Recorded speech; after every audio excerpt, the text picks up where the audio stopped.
10 மணிலாம் காலமுடி சாய்ந்தான் என்று தசரதராஜமன்னன் சொன்னபோது ஏ தசரதா என் ஒத்த ஒருவரை கொண்டாயா உனக்கு எத்தனை பிள்ளை பிறந்தாலோ எந்த புள்ள மேல நீ அதிகமா பாசம் வைத்திருக்கிறாயோ அந்த புள்ள கடைசி காலத்துல உனக்கு உதவ மாட்டான். ஆமா கடைசி காலத்துல உதவ மாட்டான் என்றோ அந்த நயனங்கா ராஜாவும் நயனங்கண்ணி பெண்ணாலும் சாபம் கொடுத்த போதோ அந்த வார்த்தையை காதை கேட்டு தசரதன் இங்கே வருகிறாரா தசரத ராஜமன்ன தசரத ராஜமன்ன எங்கே வாரானா மனமதையும் தானே விட்டோ ஐயோ பட்டணமே சாமி தசரதர் வருவாரா ஐயோ பட்டணத்தே மனைவி மாலை பக்கம் வைத்தோ அக்கினியவர் இருக்கணுமே என்று சொல்லி தசரதர்வா அவர் ஆழல்ல முடிய வைத்து ஆழல்ல உடலை போட்டோ மனைவி மாலை பக்கம் வைத்தோ புங்கங்குச்சி புளியங்குச்சி ஆலங்குச்சி அரசங்குச்சி எல்லாம் பண்ணி குச்சி வேப்பங்குச்சி சாமி குச்சிகளை தான் வளர்த்தி ஏ அக்கினிய வளர்ப்பாரா ஏ அக்கினிய வளர்ப்பாரா ஏ மன்னன் எந்த கதறா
அது கையில ஒரு கிண்ணத்துல பிரசாதத்தோட வருகிறது. ஆமா அந்த பிரசாதத்தை கலை கோட்டார் கையிலே வாங்கி நமஸ்கரித்து பூஜித்து வசிஷ்ட மகாமுனிவர் 33 கோடி தேவரெல்லாம் 3 கோடி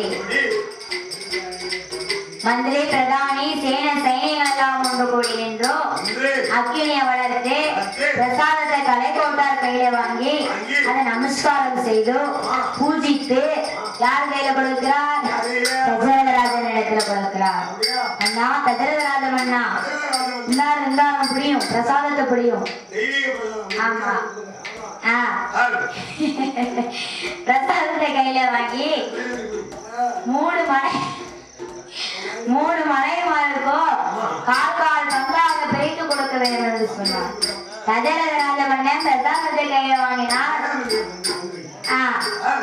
கால் பங்காக பிரித்தார். முதல் கால் பங்கை எடுத்தார்.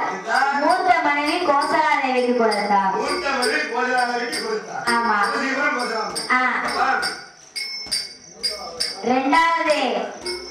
ரெண்டாவது இருக்கக்கூடிய கால் பங்குல அதுல அரை பங்கா பிரிக்கிறார். ஆமா அத 2ஆ பிரிச்சு 2வது மனைவி கைகேசி அம்மாவுக்கு ஒரு பங்கும் 3வது மனைவி சுமத்ரா தேவிக்கு ஒரு பங்கும். ஆமா மிச்சம் இருக்கு பாருங்க அந்த சுத்து பத்து அதை வடிச்சு 3வது மனைவி சுமத்ரா தேவி கொடுக்கிறார். அந்த பிரசாதத்தை கொண்ட நாள் முதலாக மனைவிமார் 3 பேரும் இவ்விதமாக இருக்கிறாரா? அவஞ்சு மதோ கொலை மறந்தார், அன்று மதம் கொலை மறந்தார்,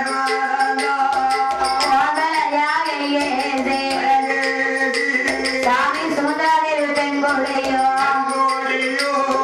அதே மாத சூழலா அவன் முட்டு நல்ல கொலை மறந்தார்.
திட்டு முட்டு அடைக்கிறோமா அவன் போது வாழமாச்சோ மனைவிவா கொண்டு போயிடும் அவன் வேலையாக சொல்லுவா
கைலேசியம்மா திருவயத்துல பரதன் வந்து பிறக்கிறார்.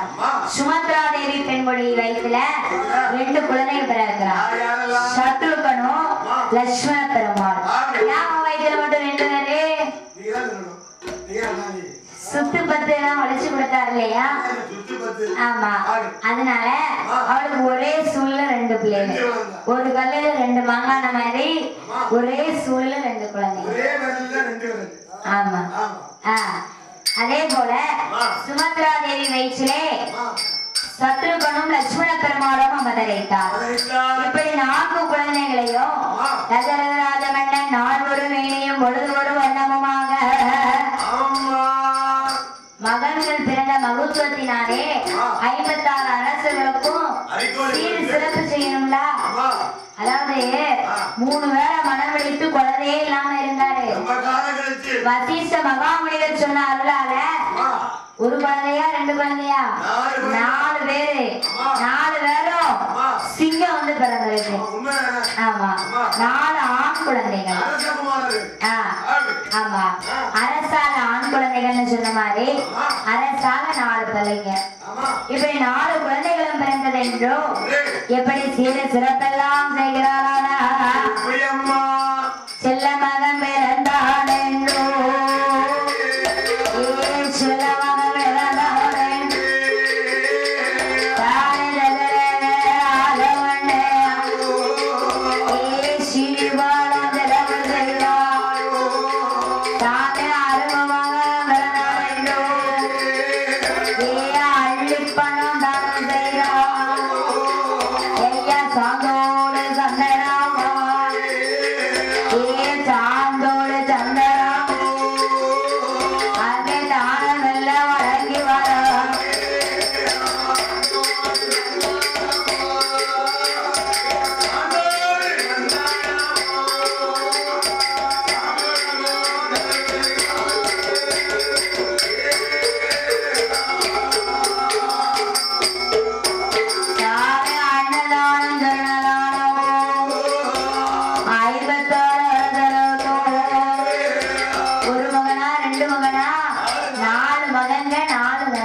அந்த கஜரராஜவண்ணன் 51 ரசர்களுக்கும் ஏ அன்னதானம் சொன்னதானோ சாமி ஆதாரம் போலோ ஐயா வசேரதானமெல்லாம் வசேரதானமெல்லாம் அங்க வாழ்வாரை வழங்கி வர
பாடசாலையில கொண்டு சேர்க்கணும்.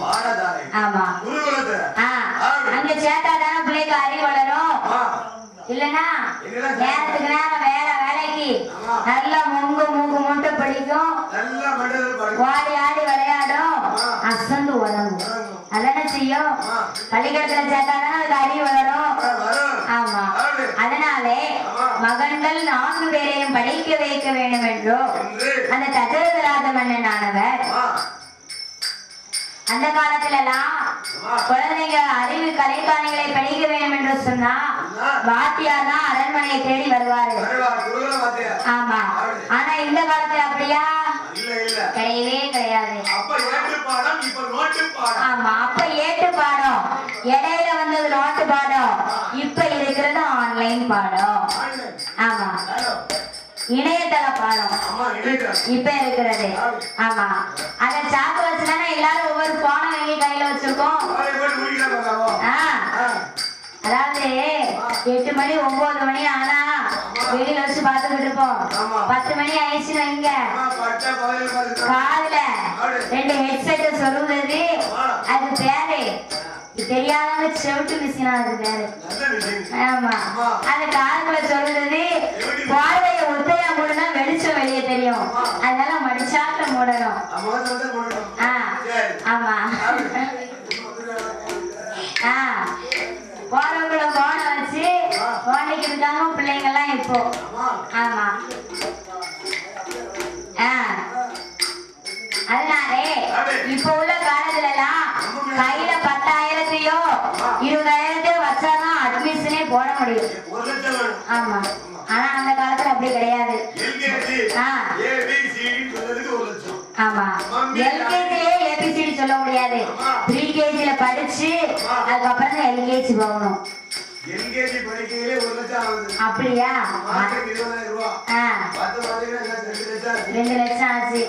என்ன செய்ய அந்த காலத்துல எல்லாம் இப்போ கட்டாய கல்வி. ஆமா, அப்ப படிக்க வேண்டாம். அதாவது முன்னாடி ஒரு காலத்துல 5ஆம் கிளாஸ் முடிச்சா அதுதான் பட்டப்படிப்பு. அதான் வாத்தியார் வராங்க. ஆமா ஆமா, அதற்கு அப்புறம் 10ஆம் கிளாஸ் முடிச்சா அதுதான் பட்டப்படிப்பு. SSLC. அதுக்கப்புறம் பெரிய படிப்பு என்ன தெரியுமா? 12ஆம் கிளாஸ் முடிக்கணும். HSC. Higher secondary school. ஆமா, அதனாலே இதுக்கு அப்புறம் ஒரு படிப்பு பட்ட படிப்பு வந்திருக்கு. அந்த காலத்துல 5 முடிச்சா ஆசிரியர் வேலை, 10 முடிச்சா பட்டதாரி வேலை, 12 முடிச்சா கொடுத்துருக்காங்க அந்த காலத்துல. இப்போலாம் அப்படியா? அந்த காலத்துல வாங்கிருக்காங்க. இப்போலாம் 12 முடிச்சு மேற்கொண்டு 3 வருஷம் படிக்கணும். டிகிரி. ஆமா, டிகிரி முடிக்கணும். டிகிரி முடிச்சா வேலை போட்டு கொடுப்பாங்களா? கிடையாது. மேற்கொண்டு 2 வருஷம் படிக்கணும். நானே இப்ப அதைத்தான் படிச்சுக்கிட்டு இருக்கேன். நான் ஒரு பக்கம் இந்த தொழிலை பார்த்தாலும் ஒரு பக்கம் இந்த அரசுல போட்டு படிச்சுக்கிட்டு தான் இருக்கேன். ஆமா, கரைச்சு குடிக்க. ஆமா, அதனாலே வாத்தியாரை அரண்மனைக்கு வரவழைத்தோ, வாத்தியார் நாள் பார்த்து தினம் குறைத்து நல்ல நாளை தென்றலிட்டோ. குழந்தைங்க படிக்கணும்னா எந்த மாசத்துல பள்ளிக்கூடத்துல கொண்டு சேர்க்கணும்? ஆடி மாசத்துல சேர்ந்தா அளவா படிச்சோம்னா அறகுறையா அப்படியா? அதாவது என்னதான் நம்ம எத்தனையோ படிச்சிருந்தாலும் நாம கச்சது கைமண் அளவுதான். கல்லாத உலகளவு இன்னும் இருக்கு. சரஸ்வதி தேவியவே பாருங்க, இன்னும் புக்க மூடி இருக்காளா? புக்க திறந்தாக்கதான் இருக்கா. அவளே தலைவர்களே இன்னும் படித்துக் கொண்டிருக்கும் போது நாமெல்லாம் இன்னும் நிறைய படிக்க வேண்டியது இருக்கு. ஆமா, அதனாலே புரட்டாசி மாதம் முடிந்தோ ஐப்பசி மாசம் முடிஞ்சு புரட்டாசி மாத்தையிலே சரஸ்வதி பூஜை வரும். ஆமா, சரஸ்வதி பூஜை கழித்த மறுநாள் விஜயதசமி. அன்னைக்கு தான் குழந்தைங்களை எல்லாரும் ஸ்கூல்ல கொண்டு சேர்ப்பாங்க. ஏன்னா விஜயதசமியில கொண்டு பள்ளிக்கூடத்துல சேர்த்தா அந்த குழந்தை வெற்றியா வருமா. விஜயம் என்றால் வெற்றி என்று பொருள். ஆமா, அதனால விஜயதசமியில 7 தொடங்கி எழுத்தாணி கொண்டு எழுதணும். என்னையெல்லாம் இந்த வில்லிசை துறையில எங்க அம்மாவும் அப்பாவும் இதே புரட்டாசி மாத்தையில சரஸ்வதி பூஜை கழித்த மறுநாள் விஜயதசமி அன்று என்ன முத தேங்காய் தட்டி இந்த தொழில ஆரம்பிச்சாங்க. தேங்காய் தட்டி எனக்கு சொல்லி கொடுத்தாங்க. கரெக்டா 1 மாசம் தான் வீட்டுல வச்சு பிராக்டிஸ் பண்ணேன். அதுக்கப்புறம் அரங்கேற்றம் வச்சாங்க. அடுத்து வெளியேறதுக்கு இப்படி வர ஆரம்பிச்சாச்சு. ஆமா,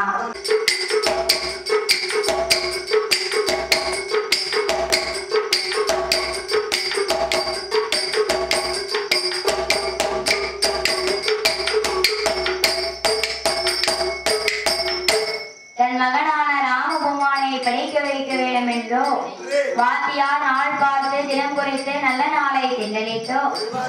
அந்த காலத்துல எல்லாம் ஏட்டு பாடம், இடையில வந்தது நோட்டு பாடம், இப்ப இருக்கிறது இணையதள பாடம்.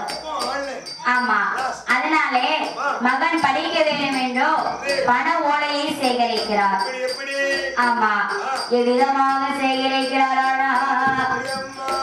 காயாத பனை எதிர கண்ணே பனை கொடுத்தெடுத்து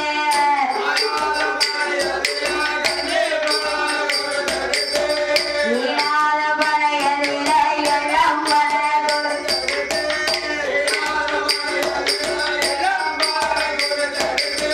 வண்டறிய ஓலை கண்டு ஏ ஓலை கண்டு அங்க வகையுடனே கொண்டு வந்தா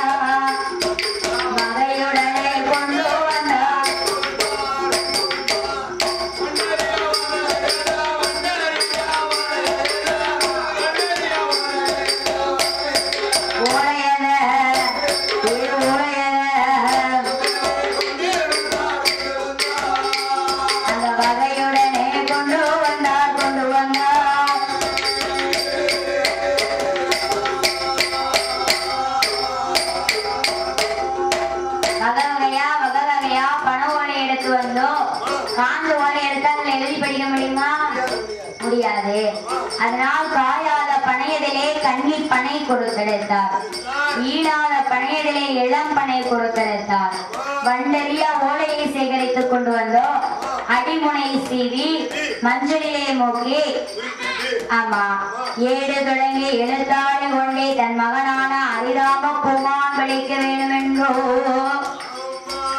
அரி சித்தரி அறிவோம் நன்றாக குருவே துணை என்றோ ஹரிராம பூமான் ஆனாவில் இருந்த அக்கனாவரை அறிவு கலை காணிகள் எல்லாம் எப்படி படைத்து வருகிறாரானா ஆனா வண்ணா ஈனாயி ஊனாவோ வண்ணாயே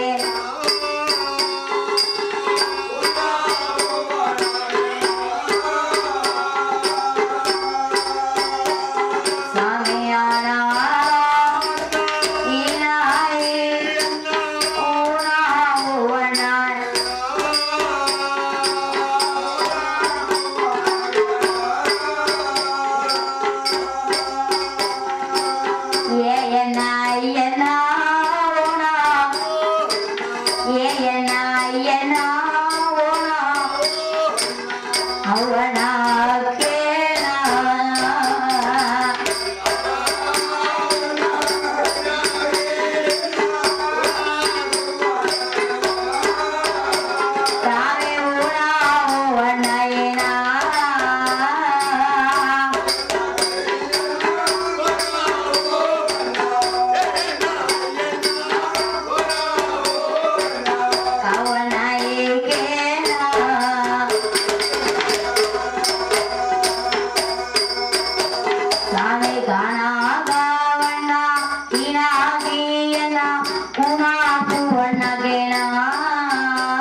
அறிந்தாலே அறியாமே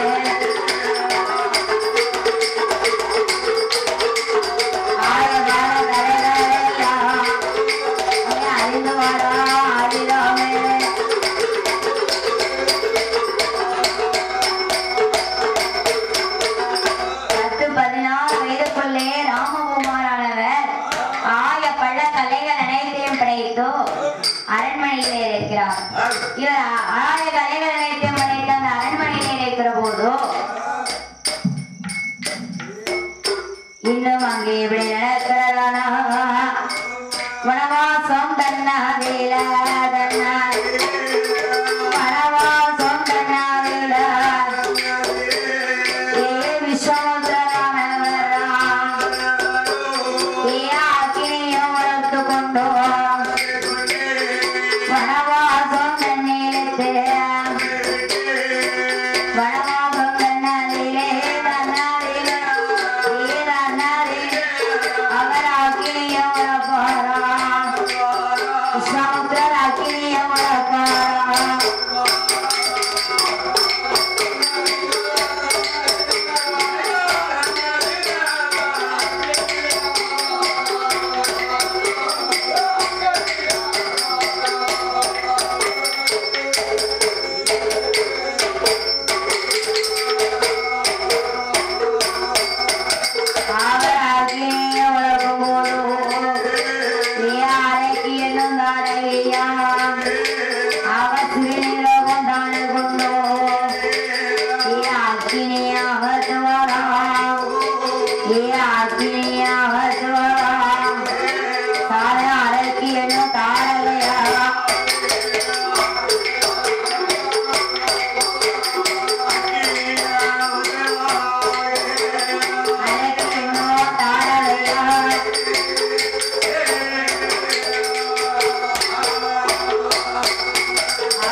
இவரை அடக்க வேண்டும் என்று சொன்னா அயோத்தி பட்டணத்திலே தசரத ராஜனுடைய அரண்மனையில ஹரிராமபுமான் ஆய கலைகளையும் படைத்திருக்கிறார். அவரை அழைத்து கொண்டு வர வேணும் என்று விஸ்வாமுத்திரரானவரா அவர் வனவாசம் தன்னை விட்டோ ஏ அயோத்தி பட்டணமே ஏ வருவார விஸ்வாமுத்திரர் அயோத்தி தன்னை வந்தோ சாமி அயோத்தி தன்னை வந்தோ அவர் என்ன சொல்வாரா